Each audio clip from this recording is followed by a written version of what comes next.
Vi bozo na gomiji. Where you for fiame. E ata lo ma yue. U do azo ayi ba ire.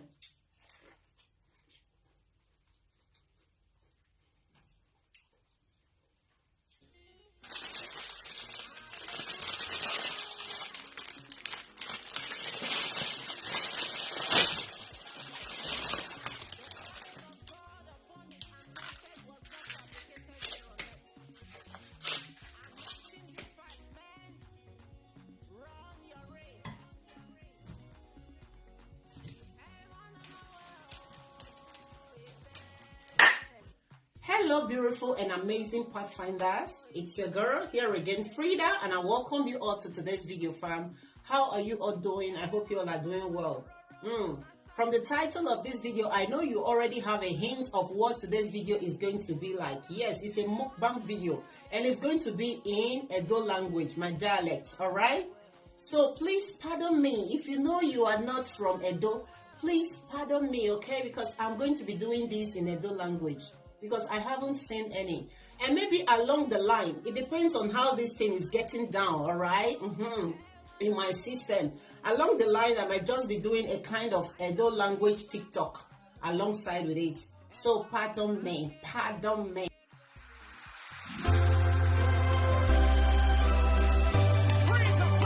Hallelujah.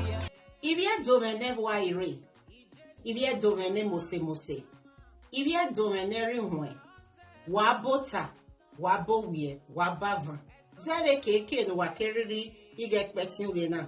Meno otinwa e Frida. Ire dowe mukbang video. Do ma wa be na ya enjoy, be na ya ri emi yegbe, be na ya ri oka. Kekere even ebo. Udaye oka iha. Okpa hian ke yari yafo e ka ma me we fiame e comment section ibozo na gbene niji ima oni do mi e we aron pa do aka be ba ni we fiame okay ha keke vivien ha ana ibe mi e we ibe ri ono na be fone ina ibe do bivien ha ojo e no ibe do me ne waire ima oni ta logbe because me na sen won runga we okana we no ya nwin yo mewe okana le na we no ya nwin yo mewe ima oni igwan sono na ike gbakon yo oma wa wese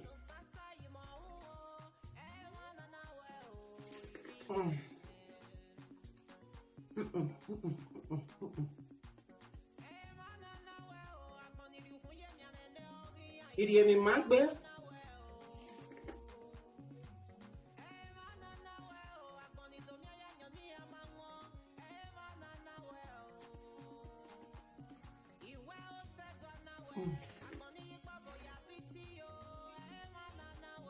Okana asoso ayagie oye ni Ivina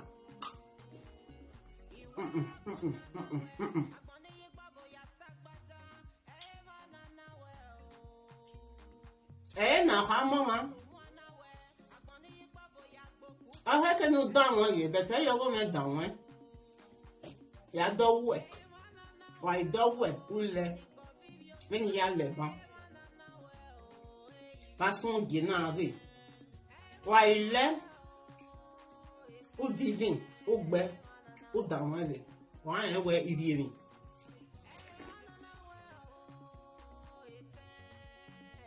na ya gbe bi e kaku Sister Frida fiame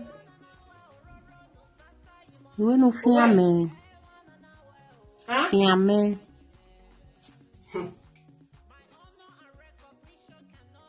ya ti obi omo re mi re obi omo ri mi ya ti e re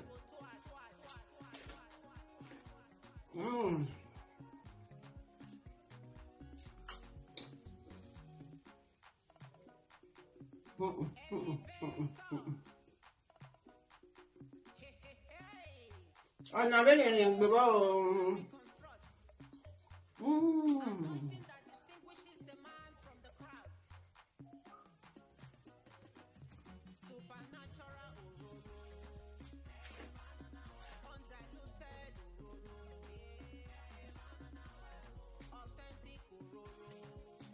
Ebume mi abi bozo na gbemi yi. We o we ni fia no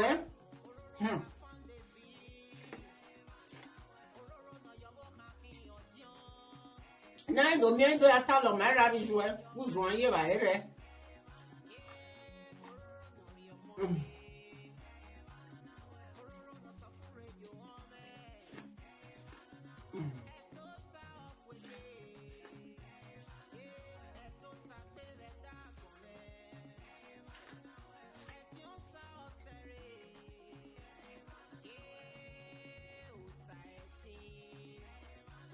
Okay ha. Evening ha.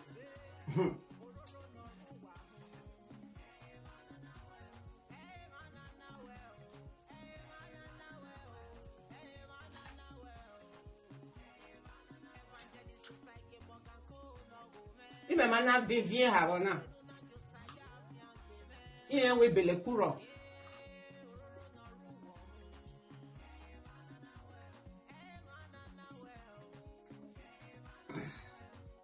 Ibe pa fone. Ya so no pa.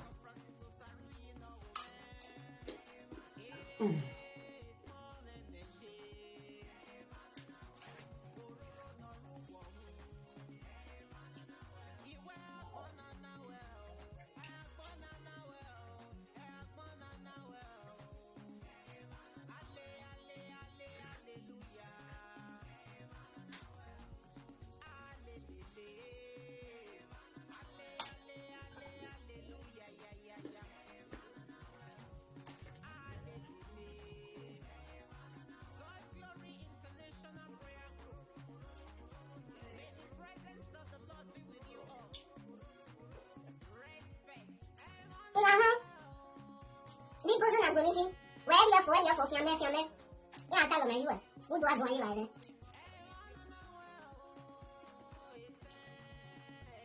Why au fiame orafo wa fo na ofo ni tem. Right then. Au va la ma na mi le dem. Why le je ka sabo. Wa sabo asa be gwai. Why gwa ganen. Okay, no san. San. Why not what I do? Amanita mawe. O sano yime telebu. O sano yime mose. O sano yime wo. Ana yime bogodon. Ana yu weteplu. Ana osa.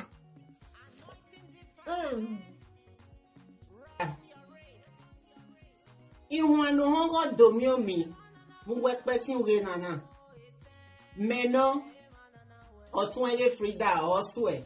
Nula wo no ari bozo na gbemi yiwo toto nuri obo kan emi eso no ye na ya bada bidi gbene yo bo kan ori ewe ari epe ti ngo be ni vi huanji ihwani so nula o nuri yo bo me nuri obo kan emi nebo ti subscribe button viva we se o hey imayaku tikimi efo Iye na so ala o ebu waking awe e Frida na ri o egbe.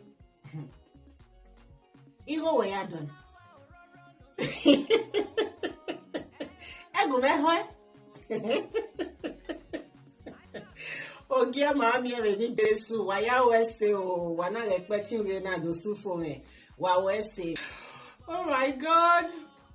Yeah, this is water. I'm going to be drinking water, okay?